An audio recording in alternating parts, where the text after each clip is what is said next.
My name is Adrian Delgado. I'm originally from San Bruno, California, but I moved to Tracy when I was in 7th grade, and I moved back to Redwood City when I was 19. What made me tattoo was just the thought of doing art for the rest of my life.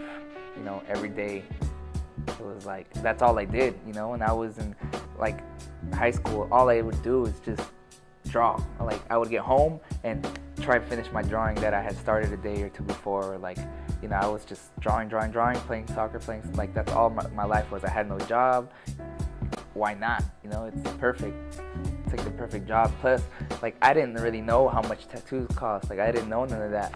So when they like told me like how it really was and all the money you can make and how much you can travel and like just everything was just like, why? You know what I'm saying? Like, why wouldn't you do it? Like, it's crazy. It's crazy. The style of tattoos that I do is photorealism. That's what I say is my strongest point, just because that was my strongest point drawing.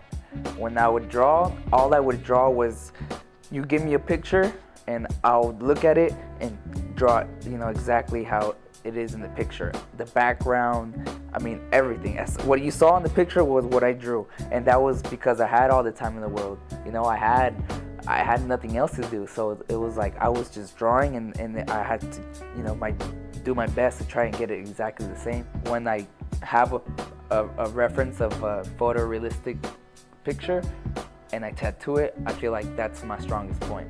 Like, you know, that's just the same thing how when I draw and I use, you know, very small lines and just shading, that's how I tattoo the same. It's almost the same thing, it's just a different media. I didn't get into calligraphy until I started tattooing. It was always graffiti. It was, you know, I was always graffiti. It was always, you know, just a hand style.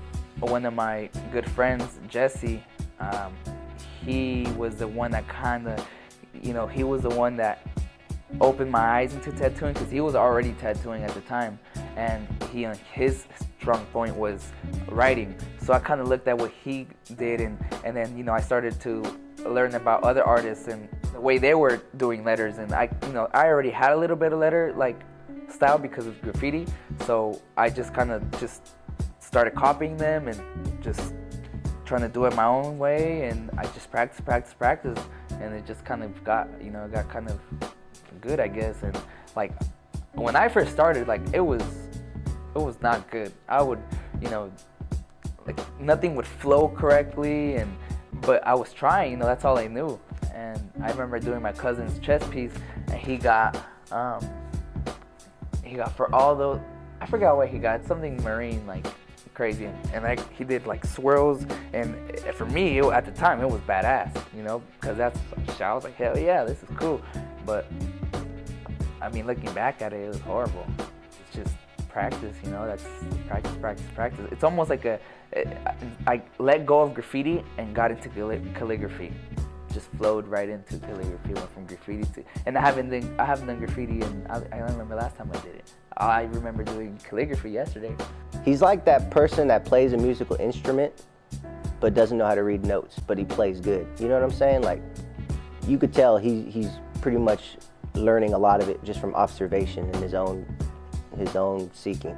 He imitates like photorealism, and he gets it on point. He sees things I don't see. He describes it to me. He's like, hey, OC, you know, do this part right here. You know, make sure the shading looks like this. And I'm just like, I don't see it like he sees it. I'm trying, you know, kind of get frustrated. But he's got an eye for it. So I know that that's one of the things you need, is you have to have an eye for, you know, certain artists see things a certain way, other people don't. Figure out what you want to do in life, you know, and do it soon, because life is short. And you know, I'm glad that I found, you know, my career so soon in my life. You know, I'm young still, you know, I'm 22, and you know, I think I still have a lot ahead of me. And don't listen to anybody else, and you know, just listen to yourself and do what you want to do, because at the end of the day, you know, that's all that matters. It's just making yourself happy.